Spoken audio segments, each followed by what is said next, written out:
Welcome everyone. Welcome. This is the orientation time for both the Bachelor and for the Masters of Speech Pathology. So lovely to have you here. Great that you could find us, because you'll be needing to find a few locations around here. So my name's Catherine Lynette Young. I'm the course coordinator for the Bachelor of Speech Pathology program. And I'm Tim. I course coordinate the Master of Speech Pathology program. Our pronouns? She, her. And I'm he, him. Excellent. So welcome. We're going to spend some time today together this morning, then we're going to have a break and something to eat and all of those things, have a bit of a break.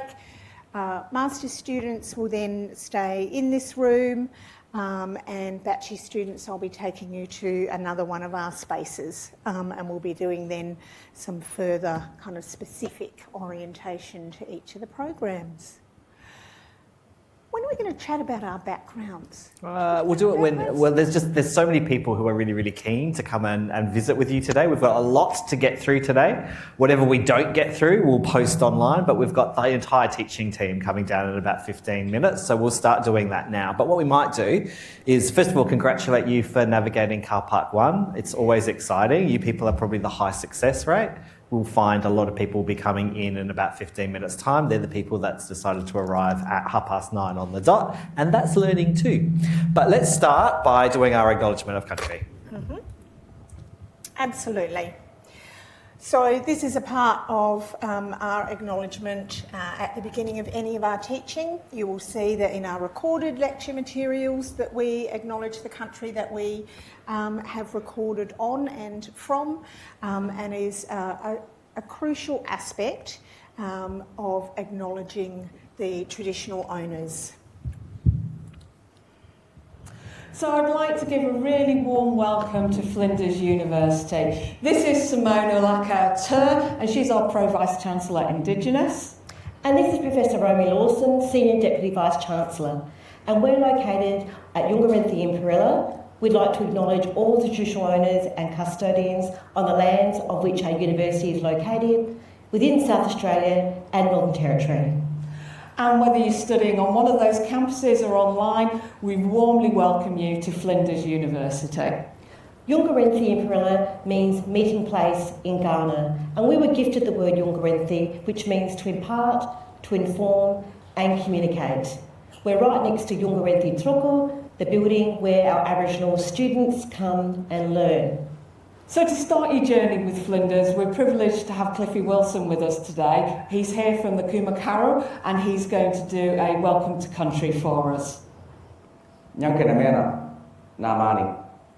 Nana Cliffy Tanku Munachi Wilson. Na Ghana, Naranjiri, Naranga, Nadri, Alandamayo. Madawichanga Ghana mena, Nadro Tambadi, Nadro Ghana Yatanga Tikandi. Na wonga di mana ni buni gani yatana, na yakandalia, na chalia. Good morning to each and every one of you behind the lens today. My name is Cliffy Wilson, but I also go by Tunku and Manacha, which are both my traditional Ghana names down here in the city of Adelaide. So Tunku is my totem, and my totem is the king brown snake, one of the most dangerous animals in the world. Also, Manacha is just my birth order name, which translates to the fourth born and male of my family. I'm a proud Ghana man from here in the city of Adelaide, but also a proud Dungjeeti man from back on the lower lakes of the Coorong and the Fleurieu Peninsula. My family ties extend out to the Naranga people on the Yorke Peninsula, also to the Nudgee people on the Flinders Ranges, and last but not least, the Aranda people in the Northern Territory Valley Springs.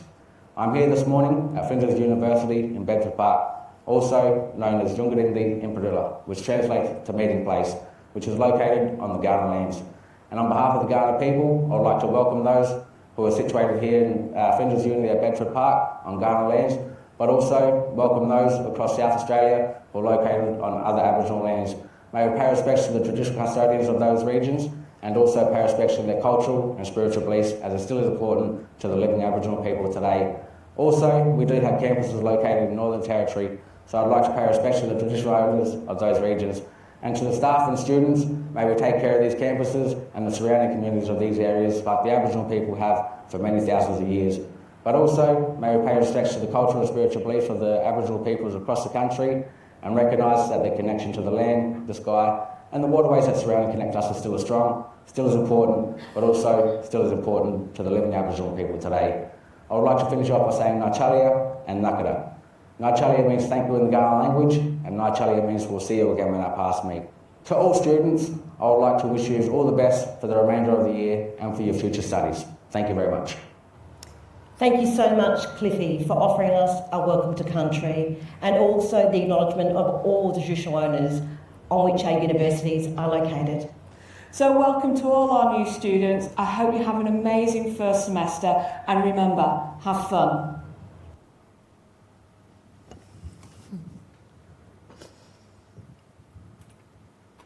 So, going back. Whoop, there we are. So congratulations, welcome to Speech Pathology and welcome to Flinders University. We're really, really proud to be Flinders. You're about to meet the teaching staff, and every speech pathologist that's on our staff has sat in this hall at some stage or another. We're all Flinders graduates. We're really, really proud of it. We're really proud of the fact that this year marks the 51st year in a row that we've been teaching speech pathology. We haven't taught the same course 51 times over. Every single time, apologies for that. Every single time we renew, this microphone, I'm going to try a different one. Every single time we renew what it is that we're looking, we improve every single time, we value our student feedback. So we're really, really proud of it. This year we've really capitalised on artificial intelligence, and you're going to be learning speech pathology in 2026 and moving forward to 2023. The other celebration that we have this year is that it's been 20 years that we've been teaching the postgraduate program as well. Other inferior universities are available for your study consideration, but we already know that you have discerned incredibly well. So we really mean it when we say congratulations on choosing Flinders for your studies, because as Tim has said, we're very proud of what we offer here and the continuous improvement that we engage in. To support you in your studies, to help you be the best, innovative, enterprising graduates from our programs. Clearly, speech pathology is a passion for both of us. That's why we're here teaching. We'll go into our histories a little bit later. But this is a wonderful, wonderful career that you are embarking on and choosing to engage in. So this is our teaching team for 2026. We have some staff who are we have one staff who's on maternity leave. We have other staff who've worked in our Flinders teaching team for some time, Sebastian Dolpin, who's now our Dean of Education for the college. So he has moved away from us in terms of teaching, but is still very much part of us in our hearts as well. So you will be meeting some of this lovely team. I think most people are able to pop down in about 10, absolutely. In a few minutes' time to say hello and introduce themselves to you so that you can see, make that kind of match amongst your topic lecturers as well. If we skip ahead, we could talk about ourselves while we're waiting for the others to come through. Sure. Oh, so that's me. So yes, as I said, I'm your Bachelor of Course Coordinator. Next year marks 40 years since my graduation from Flinders as a speech pathologist. I've been very fortunate to have a career as a speech pathologist for, as I said, almost 40 years as a paediatric focused speech pathologist. So that's my passion. So my passion now is to support you to become evidence-based, relational, as in putting relationship first in those connections that you make with families, Working with young children and families has been most of my career prior to coming to academia. I also have worked a lot as a placement educator, as well as being a parent and being a grandparent, and absolutely enjoying all of those roles as well. So that's kind of a little snapshot of my background in speech pathology, and I love seeing the growth that happens for each of you as students as you progress through our topics, through our program. It truly is life-changing. There's so much personal development that happens in our programs, as well as your development of all of this cluster of amazing roles that you will need to develop to be a speech pathologist. It's very exciting to see. Tim. Yeah, so I'm not anywhere near as old as what Catherine is. I did graduate last century though. I graduated last century, and like Catherine, I'm particularly interested in paediatrics. Catherine and I complement each other exceptionally well. Catherine's very, very much experienced when it comes to early childhood, birth, preschool, and entering into school, and really looking at speech and speech development. I'm somewhat the opposite. I'm more kind of interested in sort of school age, moving through into adolescence, and I'm particularly interested in language, so words and syntax, and that's my particular area of interest as well. One thing that I would like to say is that although I have been practicing for about 26 years now, I actually consider myself really fortunate to the fact that, being really honest, there's probably been less than 5 days where I've woken up and thought I'd rather stay at home. It really is a fantastic career choice that you've made for yourselves. The ability to make significant differences in people's lives every single day, I think, is really incredibly important. So Catherine and I have both worked across a number of different areas. I've worked internationally, worked in the UK for a little while, which was fantastic and brilliant, and you've really got a passport towards looking at what it is that's going on. But enough about the old people talking. Shall we move to, while we're waiting for the faculty, you guys sharing a little bit about yourselves? And did you want to do your thing, or is there some way that you'd like to facilitate this, Catherine? Yeah.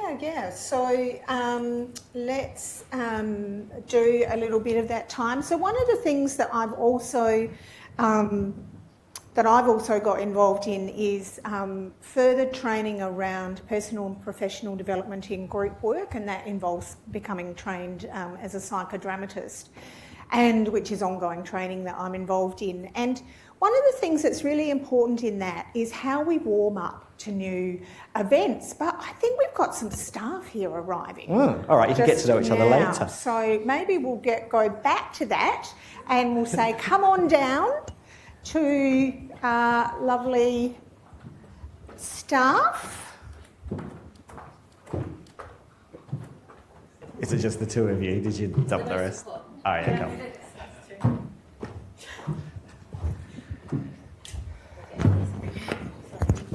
No, you're good.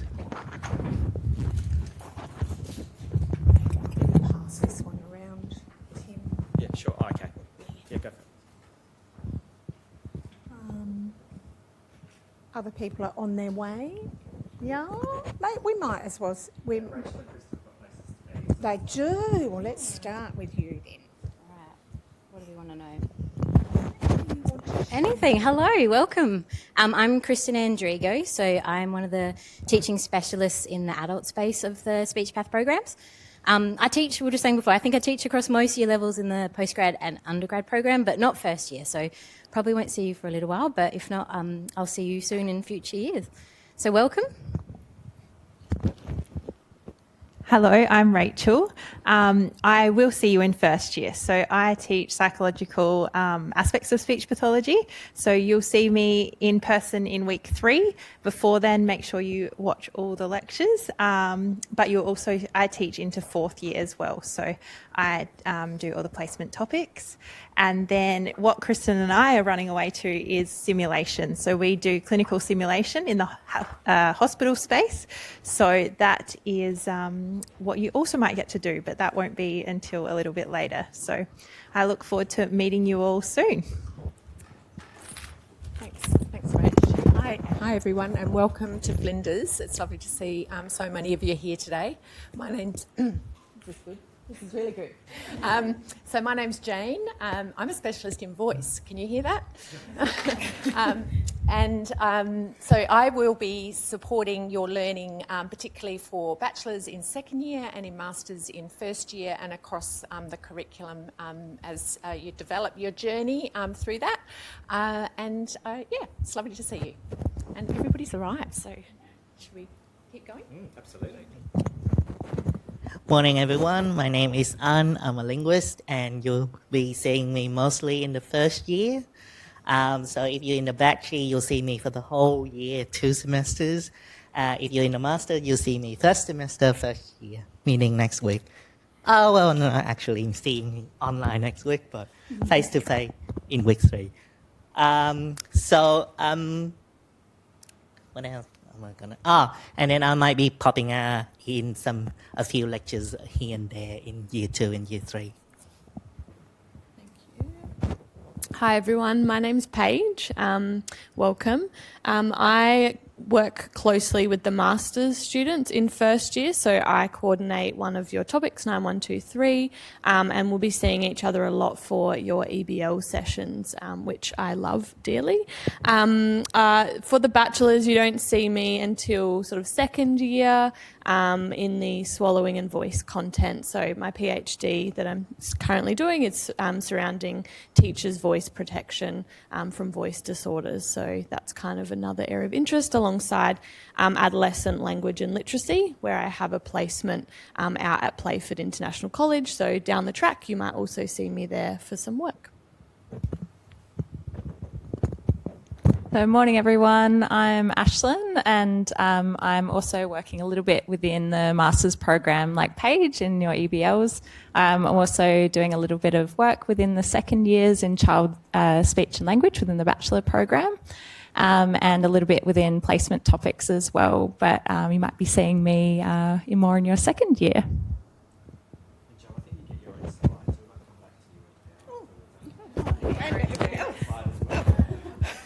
Jumped ahead. Hi, I'm Jane. I'm a health promotion practitioner. I'm mainly in the master's program. I get the master's students each semester, which I'm really lucky to have. I teach around evidence-based practice and inquiry-based learning. And for the master's students, I have the honour, I think, of getting you on your first day next week in person, so lucky me. I also do teach into the bachelors at the moment for the 4th year topic, so I'm not going to have too much contact, but I hope to see the bachelors around as well. If you do see me over at Sturt, I do teach into the health sciences program. I don't have a twin, it's me. Hello everyone and welcome. So my name is Kat. I'm a teaching and research academic here. So I'm topic coordinating in a first year bachelor topic. So I'll see the bachelor students very soon, as well as you'll see me again in third year as well. Sometimes I'm in a rehab topic in the masters, but not always. So I may or may not see you next year. We'll see. And I'm also completing my PhD, and that's in the area of aphasia, which is an acquired language disorder in adults. So I'm really looking forward to having the first years very, very soon in your introduction to clinical skills topic. Thank you. Hi and welcome. My name's Megan. I'm a teaching specialist here. So I will teach largely across first and second year masters, but with the bachelor cohort, we probably won't see much of each other until second year, through into then third year and 4th year. So in the areas of fluency, we'll have some swallowing content together, some clinical skills topics, largely in the adult space, and then also on some of your clinical placements. So for masters, you're one of your senior roster clinical placements. So I'll be working closely with you across your 2 years, and for bachelors 2, 3 and 4. And sorry to put you on the spot. Yes. The person that's missing is Beck. Yes. So you can see Rebecca up there. So Rebecca, you will meet this year in some of your anatomy of speech pathology topics in second semester, but you'll also work closely with Beck in second year for some of the motor speech content. So thinking about was going to say the word dysarthria, but that might not mean much at the moment. So some of your motor speech content, and that will mean a lot more once you start with that content. And then also for the masters, Beck will also be doing some anatomy and some motor speech content with you in those topics as well. Thank you. All right, we'll move on to the amazing Jo. Would you like to explain the brilliant things that you do? Hello everyone and welcome, and congratulations on choosing speech pathology and congratulations on choosing Flinders. We're really happy to have you. We've been doing this for 50 years now, I'm sure Tim and Catherine have told you, and we're very proud of our programs here. Very big welcome to you all. I am Jo Murray and I am your academic lead for all of the speech pathology programs here at Flinders. That includes you who are in the bachelor program, you who are in the master's programs, and we have some regional programs that started 2 years ago. Our students are going into our first lot of students are going into their third year, and they're located in Mount Gambier, Renmark and Port Pirie. So I'm off to Renmark to induct and orient a very new staff member that we have starting with us this week, which is very exciting. So lots of change is happening around Flinders, and you'll all be a part of it, which is very exciting. So not only am I academic lead, but I'm also one of your teachers. I teach into the acquired language disorders space and the dementia space. So after stroke or dementia, people can have acquired communication difficulties, and that's what I teach into, and also some of the research topics as well. I'm also a balanced academic, which means I do research as well, and that's in the area of dysphagia, which is swallowing. So very busy, and really thrilled to have you on board and to share whatever I've learned over the years with you guys so you become the best speech pathologists that you can.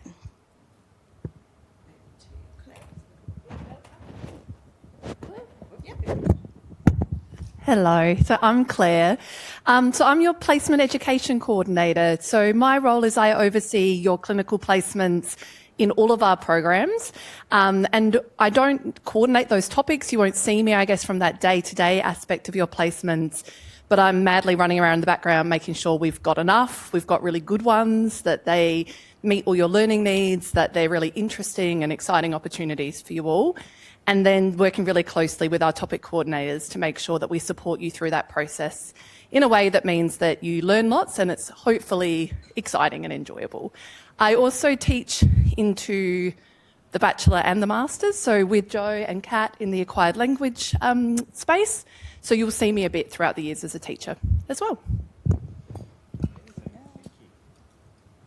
Okay, so while we're all here, most of us are speech pathologists. People who aren't speech pathologists, put their hands up. We're so incredibly lucky to have Anne, who is a doctor of linguistics, and Jane, whose background is in health promotion, which gives us that diversity.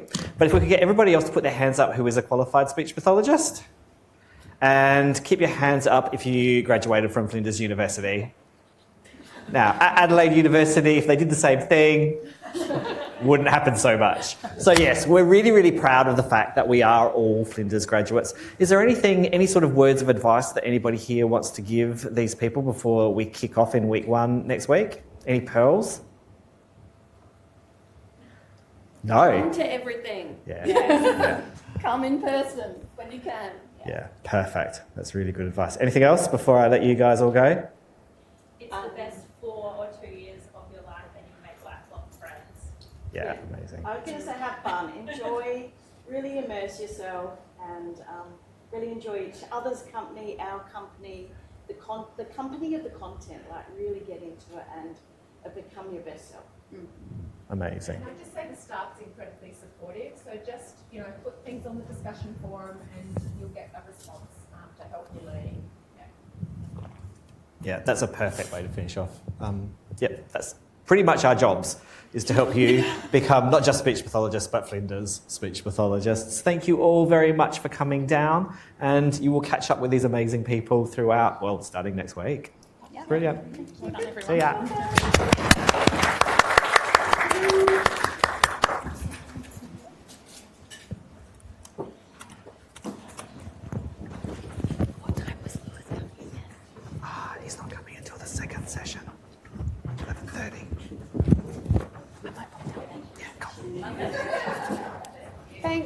everyone.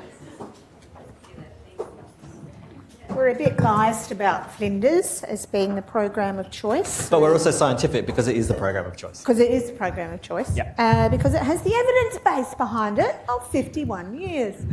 So, anyway, we do love Flinders. And part of that is being able to connect with people, as Claire mentioned. And we'll go into this in further conversation in our sessions today with everybody here, and for those who are watching the recording of this session. We really do encourage you to be here in person when it's in your timetable. So your lectures are all recorded, so you watch those in your own time, in your own comfort, at your own speed. I've been told that students like to speed me up. That's okay.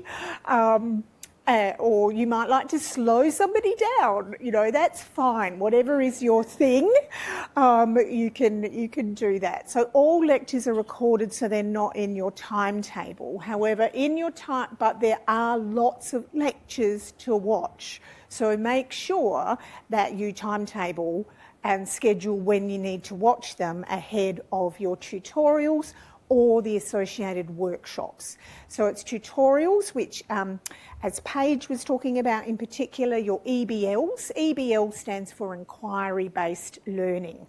So you're learning in your group and learning with your peers, having all of your wonderful minds working together to work things out. So it is really important that because they are never recorded.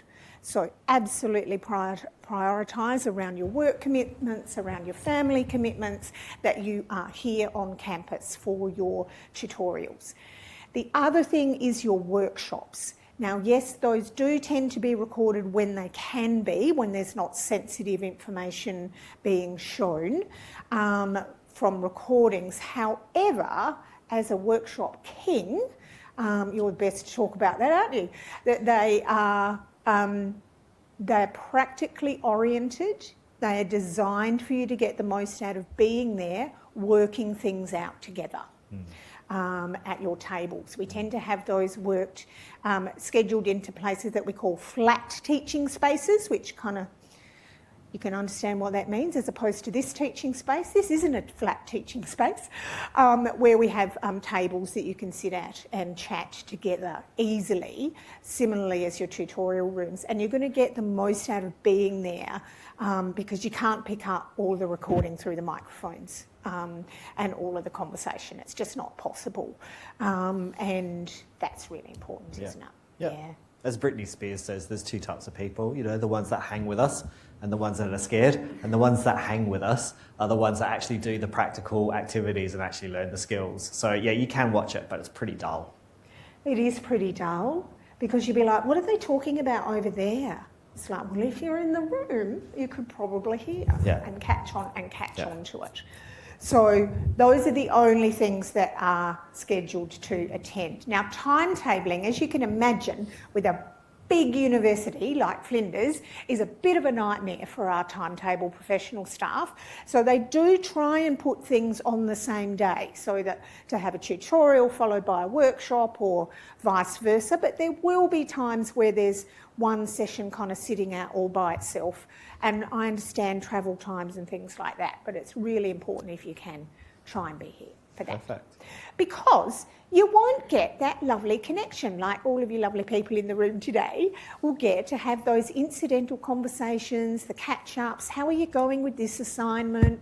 What do you think about this particular theoretical thing that Anne has introduced around linguistics, like help, you know, that kind of conversation that you will get out of being together in person. And that brings us to this kind of warm-up that I was talking about before. So the purpose of getting to know each other, of a warm-up, is getting to know one another a little bit, kind of starting that process of warming yourself up to the people that you're going to be in this experience with for 2 or 4 years, to warm up to your purpose of being here, of why you are wanting to do these amazing programs that we offer. And to warm up to yourself, like what is it about myself that has brought me here? I've shared a little bit about my passions and what's brought me here and why I'm here, but that's the whole purpose of the get to know you stuff. So I think everybody in this room's got a phone, right, of some type or another, probably one that's quite smart. And everybody has something saved as their background or their lock screen. So if you could please get out your phone and find somebody to chat with about what you've chosen to have on your lock screen or your background and why. And then we'll do a little bit of sharing around what's on there.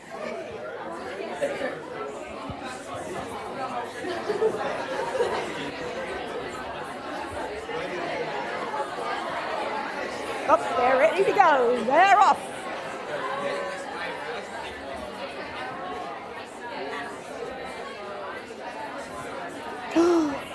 Amazing belt.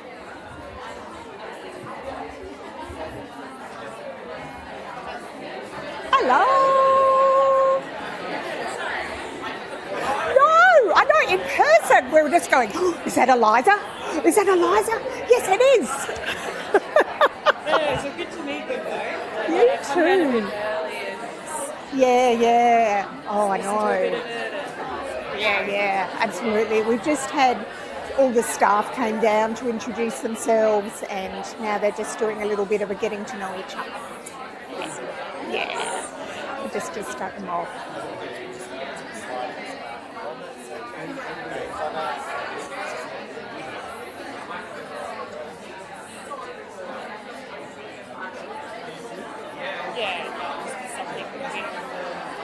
Yeah. Thank you. I'd like to take this opportunity to thank you for all of the assistance that you have been providing already. around, you know, oh, this student, oh, can you do this? Can you do that? Thank you. Oh, of course.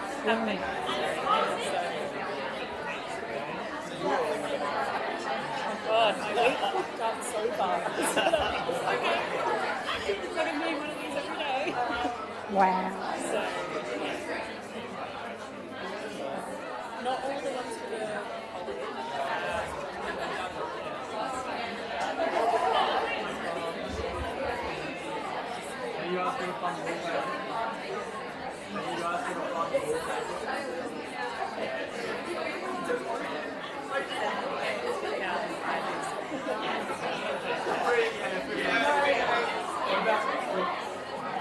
Fantastic.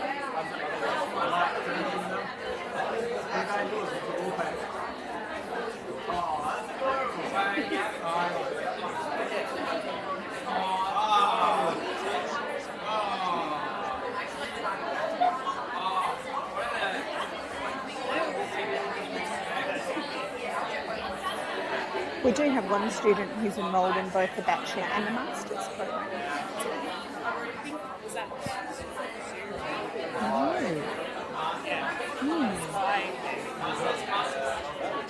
After me sending many emails and phone calls, like, yes.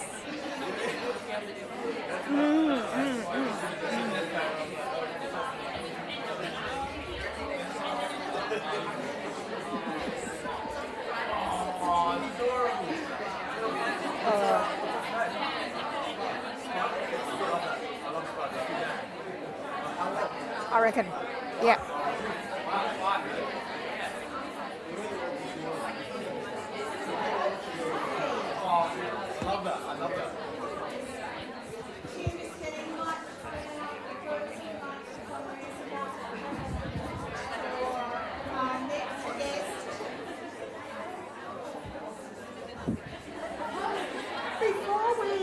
Before we go on, You might need to put your mic on. Before we go on with a bit of sharing with the whole group, Can we get a bit of an idea as to how many master's students we have in the room and how many bachelor students we have in the room? So if you are bachelors, can you stand up? We'll get the young people to stand up. Yeah. Oh, nice. Great. Thank you. Excellent. Wonderful. Have a bit of a look around. That's your peers for 4 years. Didn't mean to make it rhyme, but there you go. Did any of you know any other people before you came in? Put your hand up if you actually know somebody that's in this course. Now, isn't that interesting? And we're in Amazing. Adelaide. Yeah, isn't that amazing? Yeah, cool. All right, good to know. Marvellous. So welcome to absolutely everybody. I'm not going to get master's students to stand up because that's a bit daft, really. No, I think it's fair. Stand up, master's students, please. I want to see my peeps. Amazing. Thank you all very much for coming. Put your hands up if you knew anybody who's in this cohort before you arrived. Brilliant. Please grab a seat. So the thing that we need to impart to you is that you're going to be relying on... You can have a sit down if you like. Thank you very much. What you need to impart is that the people that you're sitting with, you're going to be relying on for the next 2 years at least, maybe 4 years. You're going to be working together. That's actually part of the success of our programs. So you are going to get to know each other. We really encourage you, even in this age of online learning, to come into university potentially half an hour before your workshop so you can just sit and have a cup of coffee and get to know each other. Because actually being able to piece things together and ask each other questions, participate in tutorials, is absolutely how this works. And it's absolutely how the speech pathology profession works as well. I think between the two of us, Catherine and I probably know every speech pathologist in South Australia because we are really, really close knit. Well, no, there's 1,378 and I don't know 3 of them, but that's because they don't reply to my emails. Okay, excellent.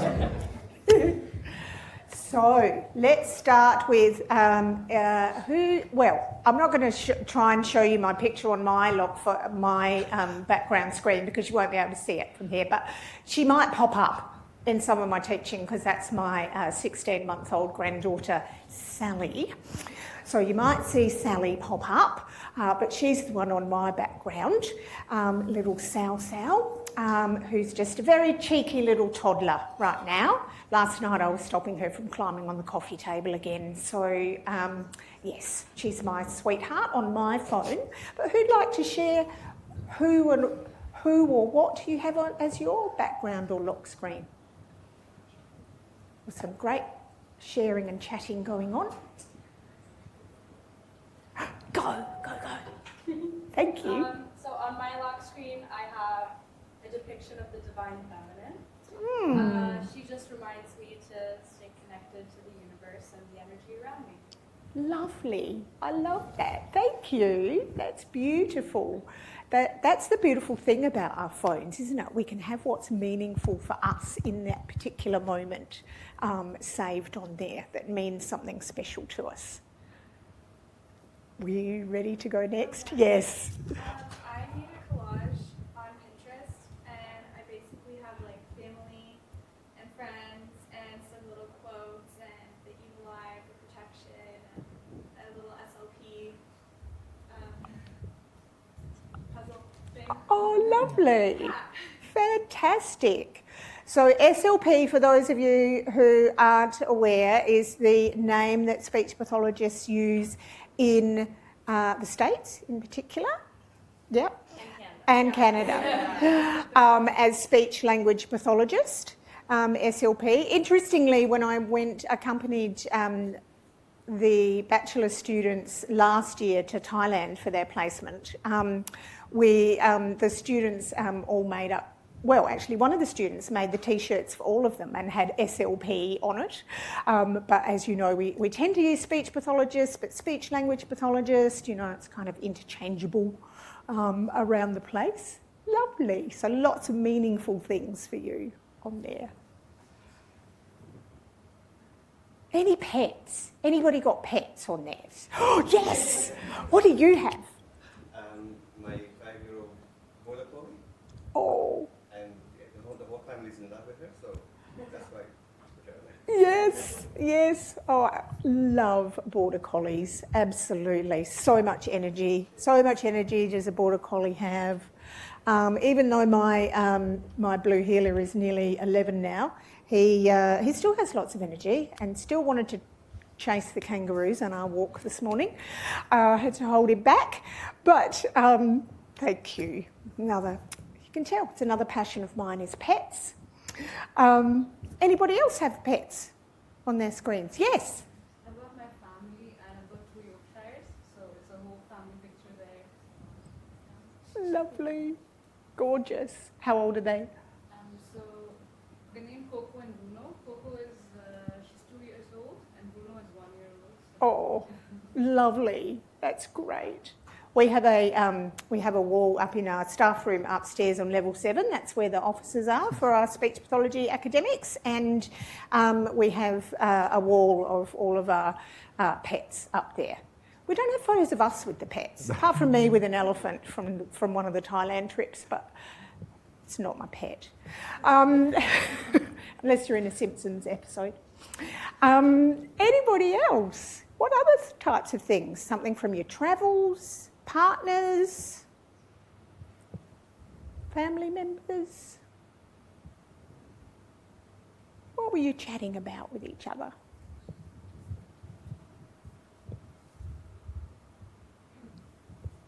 I'm good at sitting with silence. I'm fine.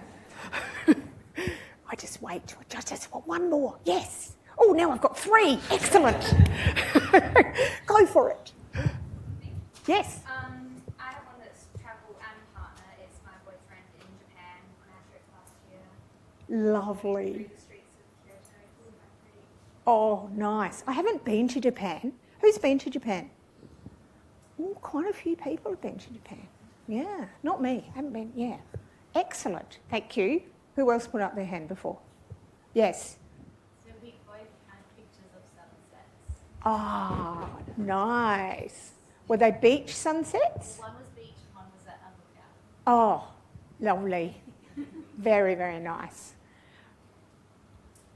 Excellent. Thank you so much for sharing that.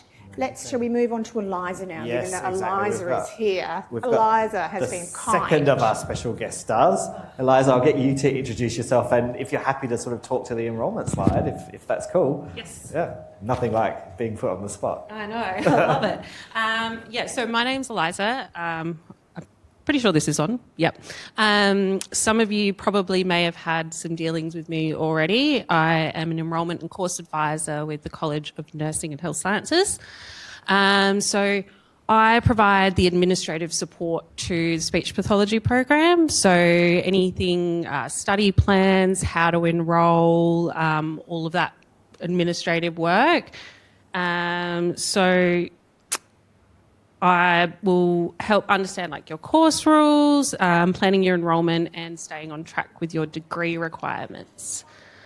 So if you're ever looking at study plan thinking, I've got no idea what this means or what's going on or the student system, that's where I'm here to help. So any little query, nothing's too small. Just give us a shout and I'll be able to help where I can. If it's something that I can't help with, I'll be able to point you into the right direction. So hopefully most of you have enrolled already. If not, please do. I recommend you enrol for the whole year as well. Just get yourself sorted, get your timetable sorted, and you're ready to go for the year.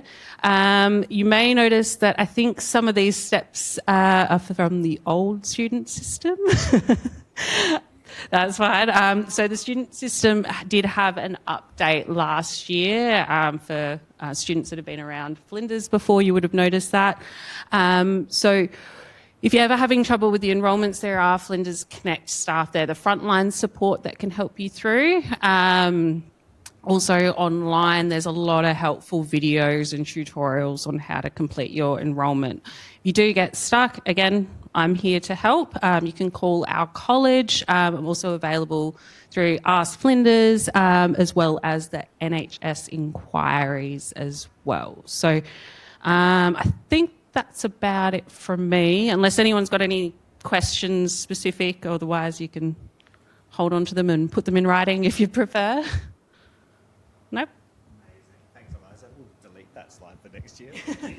I will make sure there's an updated one. Thank you so much. So are we going back or forward?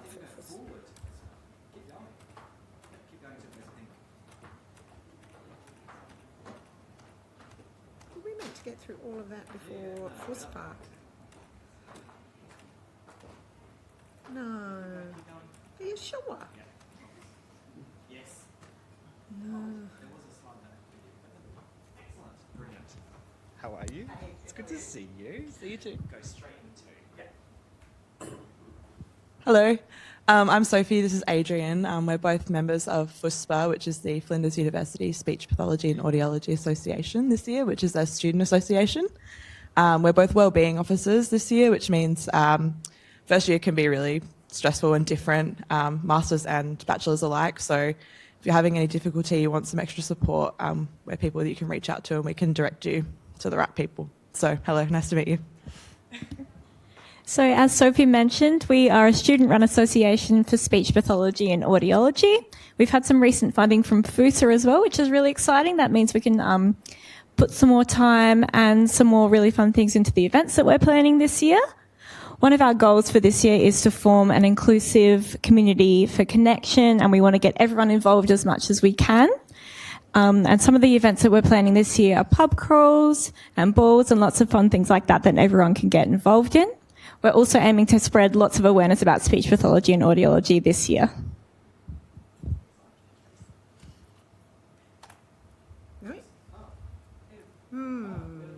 We have a USB if you want. Right, okay. So maybe we'll need to go to your slides because these are my saved slides. Talk amongst yourselves for a moment. How much you love being students. Love being students. How amazing the time is. I was just thinking about it this morning. There's an amazing opportunity in your third year for batchies, and is it second year for masters, Catherine? Or first? First year masters. To go to Thailand on placement. It is incredible. It was 2 weeks. It was so much fun. I would definitely recommend. You get to go with one of the best teachers ever, so would recommend. And Tim will be here waiting for you with open arms. Nice work, Sophie. I guess while we're waiting for that to get set up, the President, Ava, and Vice President, Clarice, they are currently on placement in Port Lincoln, so they can't be here, unfortunately. But they have a video and they send their well wishes, and they're devastated they can't be here today to meet you all as well. Yeah. So apologies, the version that I had saved was, I saved yesterday, but clearly it wasn't the one with. My apologies. With Tim's aspects in there. Do you have events this week that students can attend? We have a booth set up at the hub, so you can come meet some of the FUSPA members. There's a guess how many lollies are in the lolly jar. We've got some thickened fluids over there if you want to try something a bit different. And I think we've got some of our merchandise out there as well, so you can have a look at what the jumpers from previous years have looked like. We'll do something new this year as well. But yeah, I think it's a good opportunity to come meet some other students, meet some people from other year levels as well, and just start connecting with some other students. So yeah. Yeah, absolutely. Oh, just a question. Where's the hub? Oh, way up there. You have a long trek to go. Up by the library, the main library. So take a drink of water with you. It's like a desert up there. There was a saying a few years back that I heard, which is every day is leg day at and that's because, yes, in order to get up to the main campus, which is where the hub is, where, and we will go through some of this further in orientation, so if you could help find your way around. So if you parked in car park 1, you would have parked in the car park that is kind of on the way to main campus. If you came by public transport, depends on whether you came by train and up through the hospital, or by bus, it would be different again. But it's going up through what we call the tunnel, which goes under the road there, and then it's past health sciences to get up to the hub. So the hub has the central library. It also has the fabulous outdoor sitting area with a large screen. It's also where you can access much wider range of food options for lunch. You just need a little bit more time to be legging it up to the main campus for sure. But you can also get there's services there such as the post office, a pharmacy, any of those types of things that if you're thinking how am I going to get to a post office or a chemist, whilst I've got a busy day, then you can pop up there. Okay, we'll fly through the rest of the FUSPA slides. This is Clarice and Ava, President and Vice President. Hi guys, my name's Ava. I am the FUSPA 2026 President. And I'm Clarice, the FUSPA 2026 Vice President. We're so thrilled that you've joined speech pathology or audiology, and you've definitely picked the best degree. We're so thrilled that you're going to be a part of our team, and we can't wait to have you involved in all of our upcoming events, which Clarice will have a little chat about. So FUSPA is the Student Association, the Flinders Speech Pathology and Audiology Association.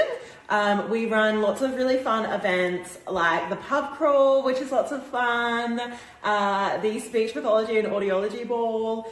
We also have things that come out throughout the year like jumpers, which is really exciting. And we'll have some welcome events that are happening during orientation week and the coming weeks, like our orientation store, which you can check out, and also our welcome picnic, where there'll be lots of little goodies and things to do and just a chance to come meet your cohort and meet us. So it'll be a really fun time. Absolutely. We look forward to meeting you in the coming weeks. We're currently on placement, but we will be back soon to have all the fun with you, and we are really looking forward to you joining our community. Bye guys.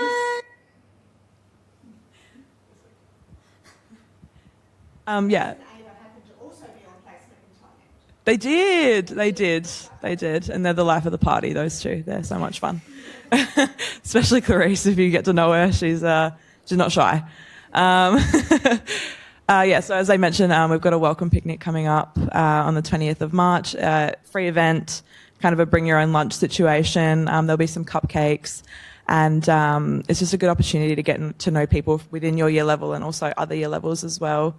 Opportunity to mingle and, yeah. Do you want me to just keep talking? Sorry, Adrian. And then we've also got the pub crawl, as the girls mentioned. We're aiming for July, August time.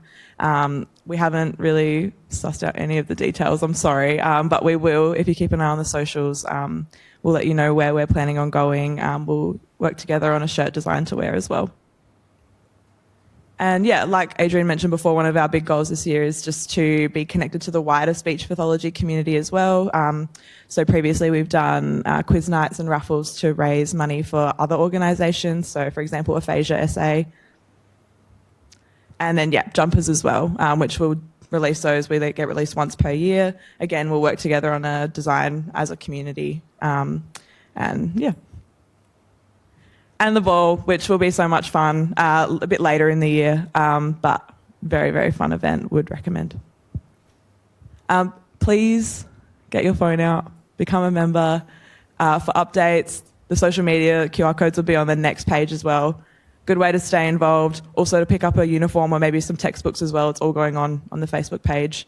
And beautiful Praise and Ghazala are the social media members this year, so it will be really funny. It will be really good. Yes.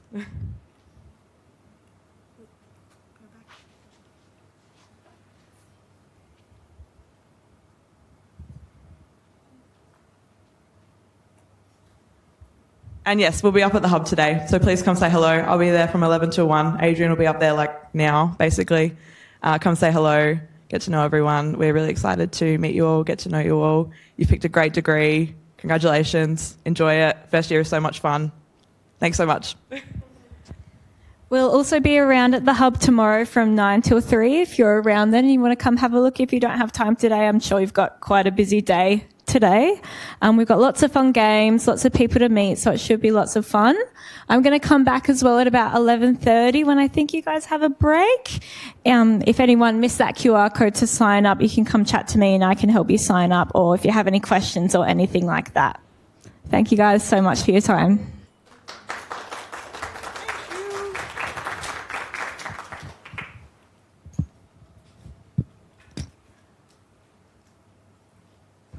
Amazing. Thank you both very much, Sophia and Adrian. Thank you for grace under pressure while we were trying to find the PowerPoint as well. Amazing. That's right. That's just seeing people. Okay, fair enough. Come down, Mel. Never phases me these days. We've been through teaching through COVID, for goodness sake. Thank you. Thanks for coming. Highly recommend that you get involved in your student association for sure. If you're not sure what FUSA is, that is the Flinders Uni Student Association. So when Adrian, come on up now.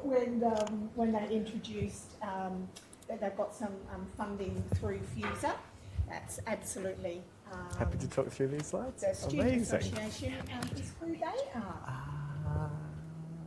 Do you want to do international For student another special services? guest, No. we now have Mel, who's going to talk to you about perfect. some of the other supports that we have How exciting. in the college in Flinders, Thank but in the you. college itself, to support you with your well-being and mental health as well. Thank you. No worries. They bribed me. They told me there'd be cupcakes. We've got biscuits. Oh. We've got special yet to be revealed cookies. That's it. I'm out. Lies. All lies. Hi, everyone. Welcome to Flinders. My name is Mel. I'm a Student Success and Wellbeing Advisor. I'm going to talk you through what I do, and then because all the student services across the uni can't possibly get to every session, I'm going to cover a bit of some others. If you have any questions on the others, there's a limit to what I can answer, but I will do my best if you have any questions. So my role as Student Success and Wellbeing Advisor is really to support you to connect with whatever it is you might need. I like to think of myself as a link to other services, to information, to resources, to other people. So if at all during the year you get stuck or stressed out or overwhelmed or you're unsure, then you can book in an appointment with me and I will try and help you navigate what the next steps are. For a lot of students that I speak with, it's because a crisis has happened or something's taken priority over university for a time, and so it's about being able to connect with a number of things. So you might need support speaking to your topic coordinators and getting an access plan through disability services, and you might need some financial assistance.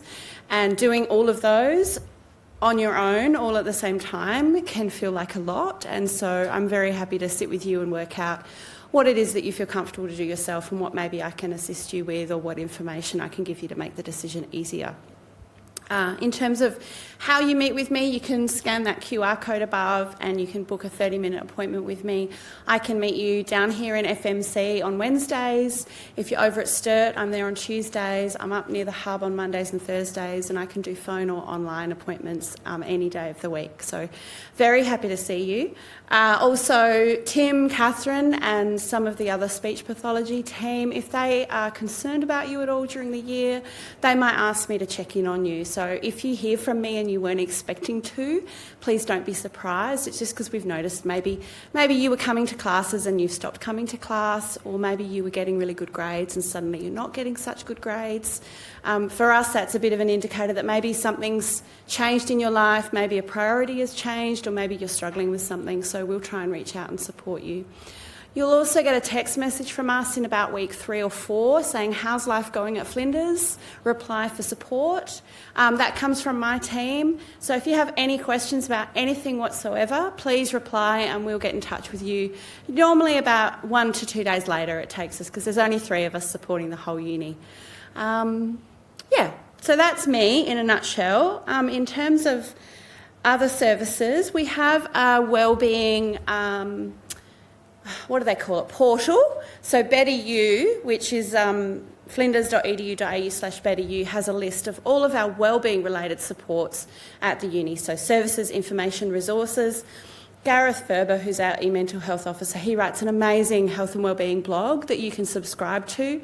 You get an email every Tuesday that says what the recent blog posts are. He has some fantastic tips and tricks for how to be successful here at Flinders and how to look after your wellbeing. It also links through to activities at Oasis Wellbeing Centre, and I would really encourage you to not be a stranger there. There's free tea and coffee. It's instant coffee, but it's free. It's free. So, you know, like, you take your pick. Do you want the free coffee that's instant, or do you want to pay $5 or $6 for a good one? I'll leave that up to you. Next, we have health counselling and disability services. So they're up in the student centre. So if you head back up the hill, across the road, through the tunnel, through health sciences, you'll come out in front of the gym, the sports centre. The building right next to it is the student centre, and you can see a doctor or a nurse. It's a fully bulk billed service, and if you are an international student and you have your international student health cover, then you can use that there. You can also chat with a counsellor. So we have a counselling service, and you can see them for free.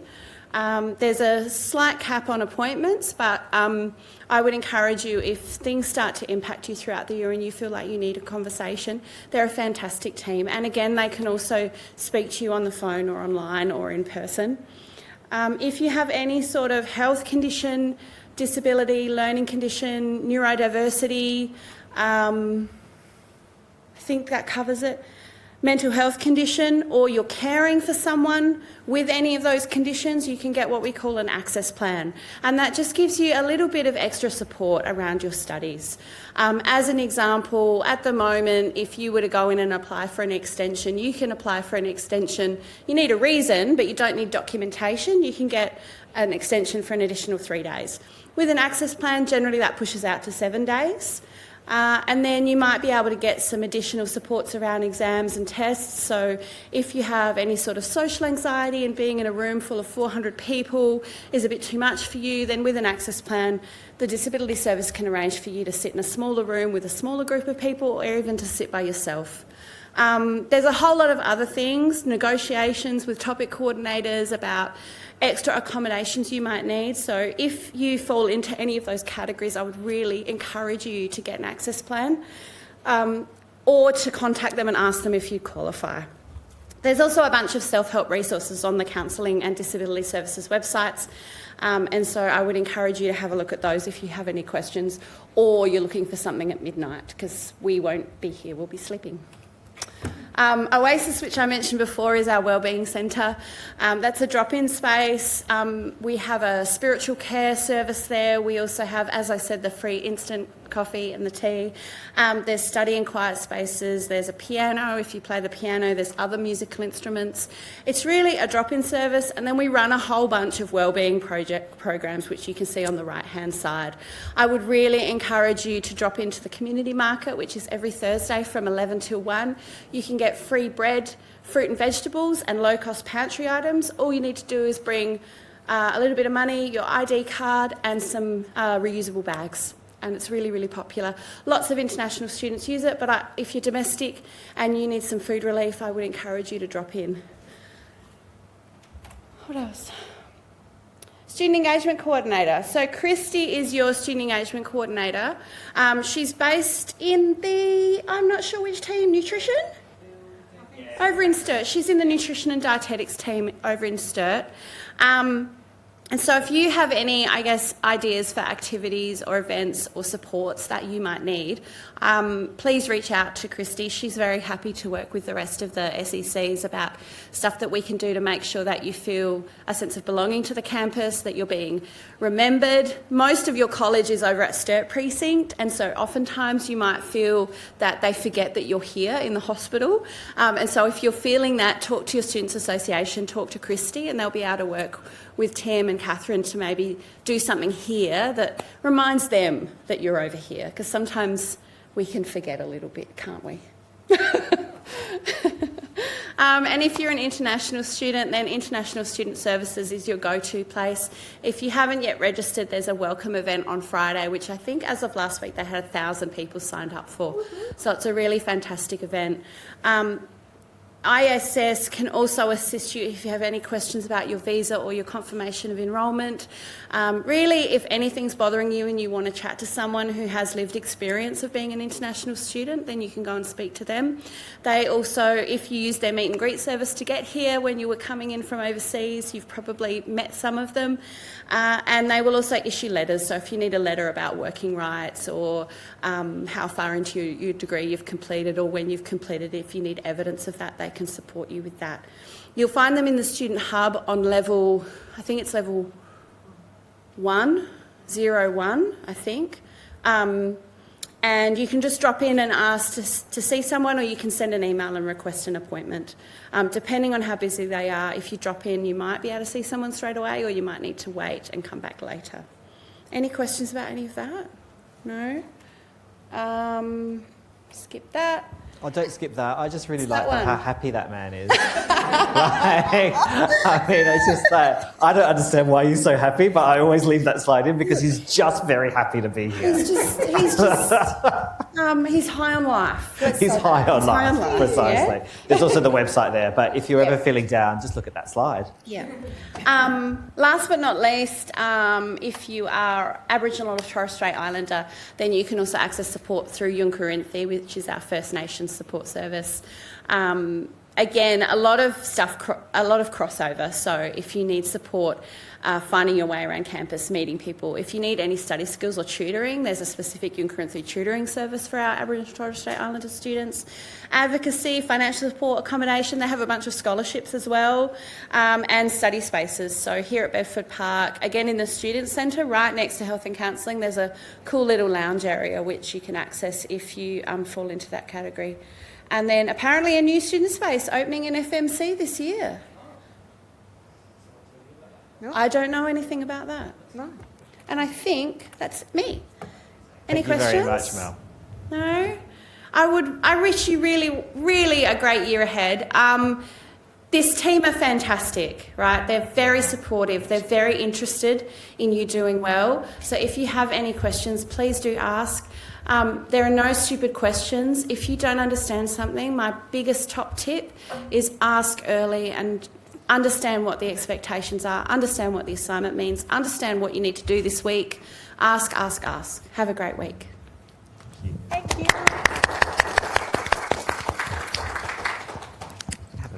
Oh, thank you. You still owe me a cupcake. I do. Yeah. I suppose, what we've been trying to say, we haven't even spoken really terribly much about speech pathology at all, but what's really important to work out is now that you're a part of Flinders, we actually really want you to succeed. And Mel's work and the work that Catherine and I do is actually quite separate. So, if there's something about speech pathology, absolutely come to us. When you go to Mel, that is a confidential service. She's not going to share any information with us that you don't want us to know anything about. And in actual fact, she will tell you to come to us and talk to these sorts of things. So yeah, we work together like really, really closely, but we don't know any of the information that Mel has because we do want you to succeed. Thanks, Mel. Bye. See ya.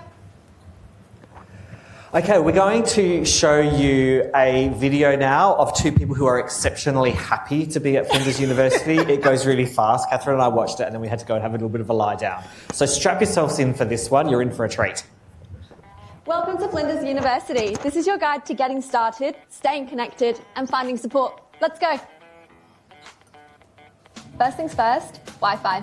Connect to the Edge Your Own Wi-Fi using your student fan and Flinders password. For more information, head to the Wi-Fi page on our Flinders website. Flow, or Flinders Learning Online, is the main platform that the university uses. It runs off of a platform called Canvas, so you may hear people call it by that name too. Need help with Flow? Head into the Orientation Events Planner page and register for the Intro to Flow session. If you need help to enroll and register, Flinders has plenty of support available to make the process smooth and stress-free. You can submit a request via Ask Flinders, or you can visit Flinders Connect in person for personalised assistance, or watch the Student System how-to guides on YouTube for quick visual guides. You also need to order your student ID card. This can be done via the Order My ID Card app on your Okta dashboard, or just visit Flinders Connect on Level 1 at Bedford Park. You can pick it up from Flinders Connect or even get it posted. Just make sure your address is up to date, and you can even choose your preferred name. Flinders Connect is your one-stop support hub for all things student life, helping with enrollment, fees, exams, graduations, ID cards, scholarships, and general inquiries. Flinders also offer a huge variety of scholarships, which you can find on our Flinders scholarships page. Getting to Flinders? No problem. Take the train straight to Flinders Station or hop on a bus with heaps of routes, including all loop buses which keep us connected so you're never more than a bus ride away. If you're driving onto campus, don't panic, there's plenty of room to park on campus. Just make sure you download Cello Park or grab a V permit to avoid racking up those fines we all love. Feeling unsafe? Security is here for you 24/7.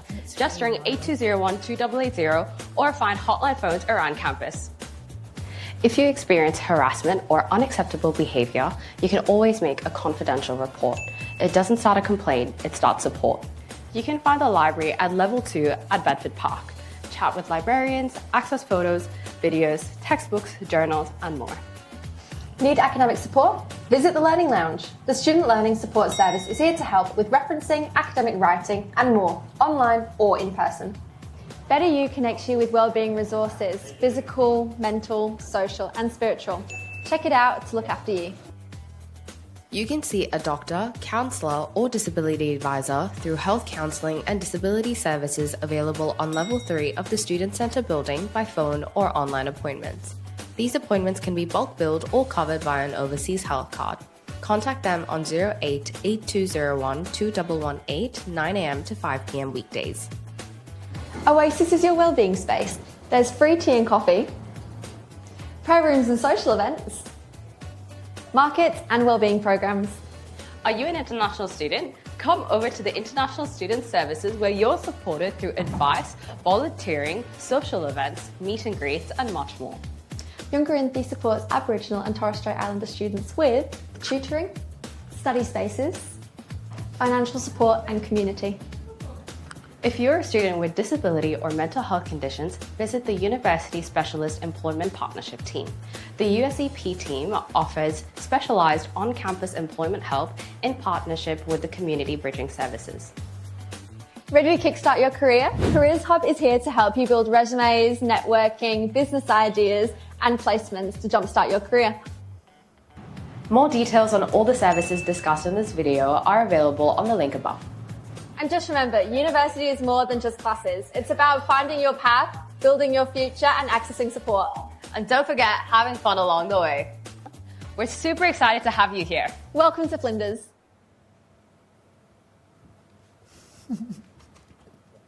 Really fast. That is super fast. Super fast. So let's take you through a few more of those, just a little slowly. Yeah. A little bit more slowly. Obviously, Wi-Fi, Edgerome, get your phone to connect back to it automatically whenever you come back to this space. Just a little bit of a warning about the Wi-Fi in Flinders Medical Centre, in that it can be a little bit patchy for the, I don't know how many years I've worked here. They've been promising to fix it, but I think there's particular issues in the medical centre in particular, where some of the tutorial spaces in the medical centre, it can be a little bit patchy. So just keep that in mind.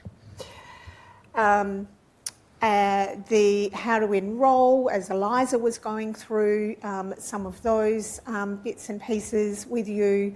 There's lots of information online, but if in doubt, do ask and get some support with your enrolment. Important to request your student ID card. That's important in terms of accessing library services as well, and that is important that you can do that through your Okta dashboard. So make sure you do that. Eliza has gone through this already. As they mentioned in the video, the Flow, or the Flinders Learning Online, is the learning management system that you will be accessing all of your content for each of your topics. A lot of the communication around your topics will come either from topic coordinators or your lecturers through announcements. You can, please, if you have questions around a particular topic, around an assignment that you think, surely I'm not the only one who has this question. I can guarantee you're not the only one who has that question. So to avoid us as topic coordinators having many emails, we will direct you to pop those on the discussion forum. You can post on our discussion forums anonymously if you do feel, like Mel was saying, that you might feel that it's a silly question. We can guarantee it's not a silly question, but it's really important that you can ask that way, and then everybody in your cohort in your year will benefit from those responses. So your topics are live now. So you'll only be able to access them if you're enrolled in your topics that you need to be enrolled in. Has anybody had an opportunity before you arrive for orientation to have a look at any of your topics yet? So yeah, somebody's had a bit of a look, great. So you can see that it's designed in a way that has a welcome page at the beginning. Yeah, next slide will show you. Yeah, next slide will show you. Oh, no, wait, sorry, I lied. You lied. There. Yeah. Almost. The Flow topic site will open up, will have a welcome. Now, all topic coordinators put a bit of a welcoming paragraph for the topic, but we also take the time to record a little message for you as well. So really recommend that you watch those where we just have a bit of a chat about expectations, what will happen in the topic. And obviously, as you go through each of the sections, there are drop-down boxes, further information opens out. And you might access your lectures by a recording link, and then we will always have your a slide pack so that you can see the information written as well as through the lecture. Yeah. All of your, as it's got here, all of your assignments get submitted through your topic site. So there's absolutely ways to do that in a way that you have the reassurance that it has been submitted. You will get a message back saying that you've submitted successfully. Please always make sure that you've got that message back before you walk away, even if it is 3 o'clock in the morning, because we can only mark what has been fully submitted. Yeah. Yeah. Also, why are you submitting at 3 o'clock in the morning? Like, we actually get to find out when you submit, but like, you people stay up late. I mean, like, maybe this is the cohort that does it, but it's nice to wake up in the morning and go, "Ooh, they were up this late last night." Yeah. Fantastic. Oh, I know. So, and you will see that we actually have a policy across all of our teaching team that, if possible, unless it's a public holiday, it's Monday 9 a.m. is when your assignments are due. Not every month, not all of the assignments for your topic on the one Monday. They are spread out. We do try and work that out for you, but they're due at 9 a.m. on a Monday for all kinds of different reasons, but that is when you will see that they're due. They're not due at midnight or, something crazy. No, but what's crazy is that people submit at 8:57, which is just so stupid, because what if your internet goes a bit patchy? Like, you're not going to have a brainwave at 8:56 in the morning. Yeah. So, one of the pieces of advice that we give is submit early if you possibly can, the night before if you absolutely have to, just in case something goes wrong, and then you can flick us an email to say, I haven't been able to submit for X, Y, Z. It doesn't happen terribly often, but if you submit at 9:01, you're dicing, you're putting your grade in the hands of 9:01. Because it's an electronic system, the system automatically starts to deduct points when you are late, so as in a percentage of your grade. So 5% for even an hour late. So 5% for each 24 hours. So that's why putting in requests for extensions, like Mel brought up, is really, really important. You don't need documentation for up to 3 days extension. That's a blanket rule across the university. But if you need longer than that, you do need a medical certificate, or if you have an access plan, you can use your access plan. And so it is really important. And if you're worried about this stuff and getting things submitted on time, then get in touch with us. You know, hopefully one of the main messages you go away with for today is saying, gosh, this is a group of people who really want to support me be successful, because that's what we want you to know, is that we're not about judging. We have had lots of practice at having students have all kinds of things happen for them. We also have had lots of life experiences ourselves. We know that life happens, and we're here to support you with whatever comes up and work out how we can work around it within the boundaries that the university sets for us in terms of what we're allowed to do. But we always have a bit of flexibility. But we have to hear from you. So please do, keep that in mind. You will see lots of, this is a bit outdated now, we should have updated this one as well. But as to some of the things that are available on there, this has all of your reading lists, all of the access to the journal articles and books that we recommend for particular topics, as well as links to other supports. So really important. You access this with your FAN and your login, which is always the first 4 letters, or if you have a shorter name, the first 2 or 3 letters of your name, last name, and the number that you are in the list of people with that alphabetically. Any questions about flow, access to the topic sites?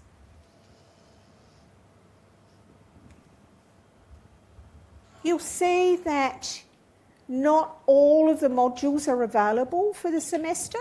I think that's an important one to state, because our programs aren't fully online programs. They are designed so that the information that you need is kind of released the week before, usually, is when you'll have access to the next week's content for each topic. But you will have access to information. You should have that information in the first week or so of semester of assessment dates. Yeah? So will all of our course material be on Flow, or is there another platform it might also be on? No, it will be on Flow, absolutely. Yeah, through your topic sites. That's the go-to place.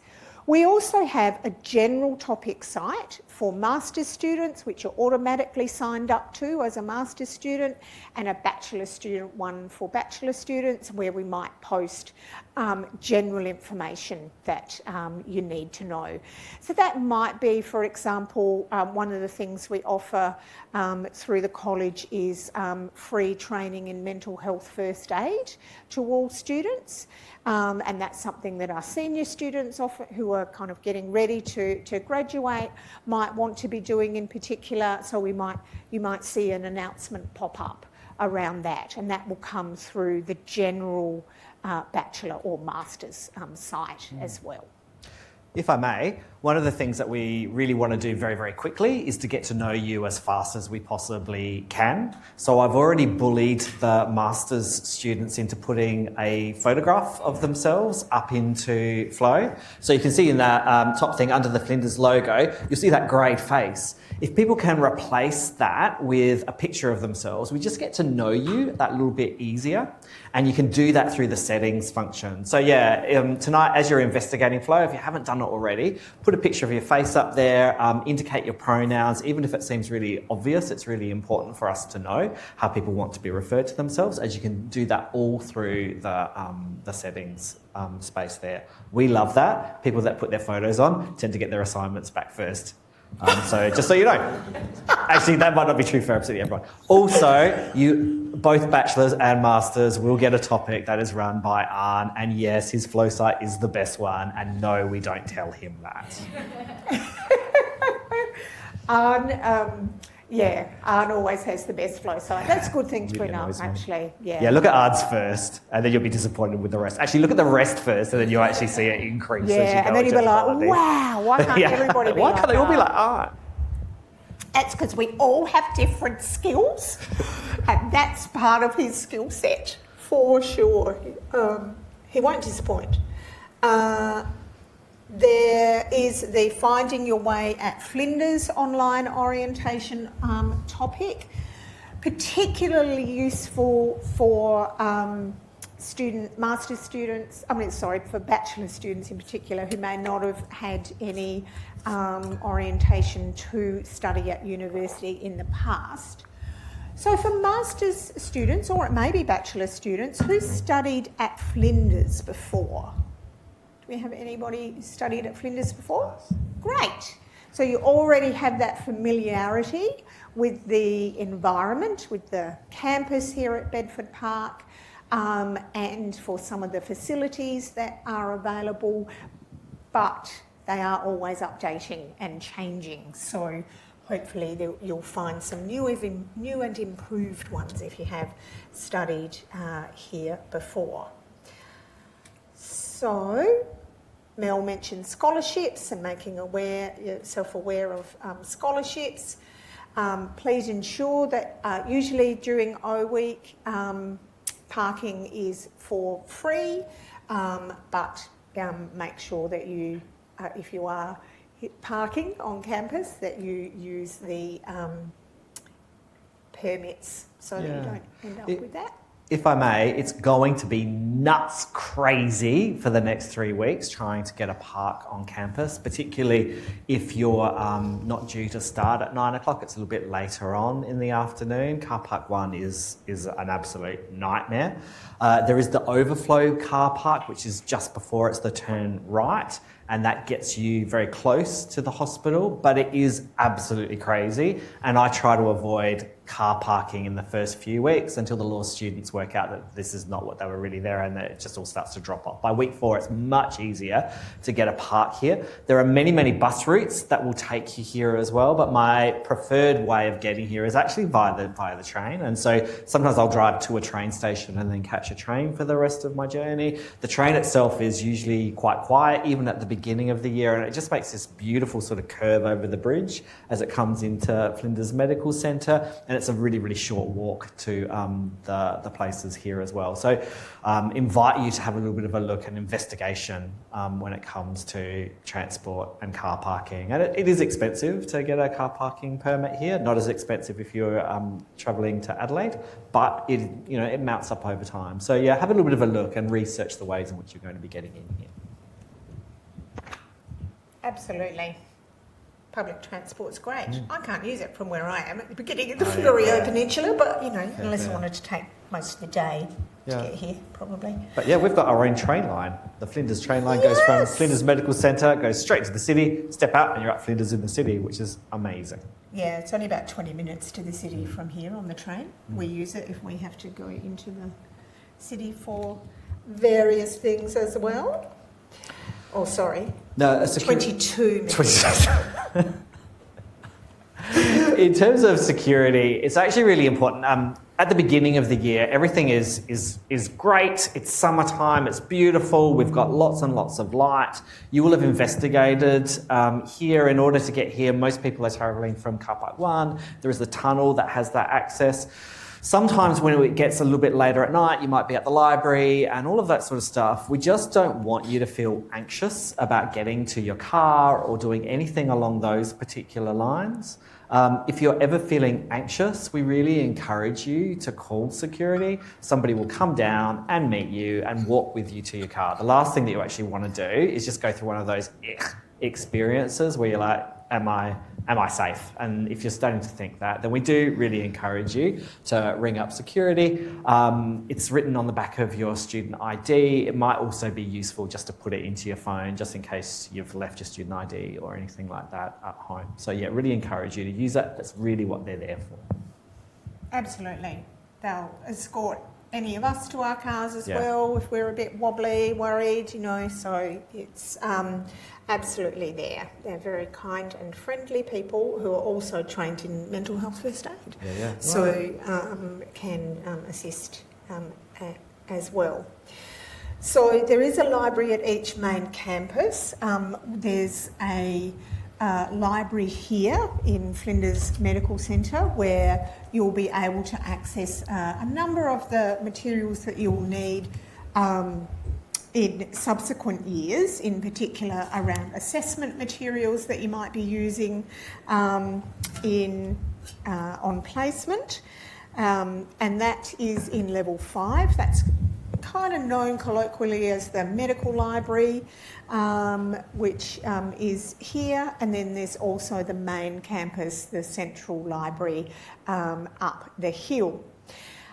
So just so that you're aware, for today we'll be exploring things for maybe about the next half hour or so, then we'll be having our break to have an eat, for you to get your special cookies, and we'll direct you to where you can get coffee and all of those things. I quite like this slide. I like how it says chat with one of our friendly librarians, which makes me think that there are some librarians who are not friendly. So if which is kind of, it's sort of like, aren't all librarians friendly? I think so. Yeah, but well, yeah. It depends. The libraries, or there might be grumpy librarians. I don't know. I don't know what the latest hiring process has been. But the library does actually have lots and lots of really fantastic breakout spaces that you can actually sit down, and some of them are areas which are quiet, and some are areas in which you can chat. And we've got all of these sorts of areas all over the place. It's a great place if you have a lecture and then there's a couple of hours break before a workshop. You've got your cafes around. You've also got libraries in which to investigate. Absolutely. Libraries are great places. I think maybe I'm thinking about maybe one of those kind of like really controlling librarians. Do you think? It's like, don't talk, something like that. Oh, I wonder if we have one of those. I haven't come If there across are any. some librarians that you encounter that are not friendly, please put that into the discussion forum on any one of the topics, and we'll explore that for you. Absolutely, we will. Safety on campus, again, just reiterating that if there's something that you're concerned about at all, please let us know, whether it's the behaviour of another student, whether it's an environment, whether it's a behaviour of somebody else. Yeah. Please do let us know. So it was mentioned as well in the little recording of the super enthusiastic students. The Student Learning Support Service has a lot of online tools, including a virtual support person who can talk you through, as an AI person, can talk you through some of your questions. Highly recommend that. Particularly around AI, they're really helpful with that as well. If you're making the transition to university study, or you're returning to study as a master's student after a significant break from study, and you're kind of like, how do I get myself organised again? These are lovely people who are here to help you do that. Studying at university is very different to studying at school. And getting our brains around the whole process of what we need to do as a student at university can be tricky. So it's really important that you access those services.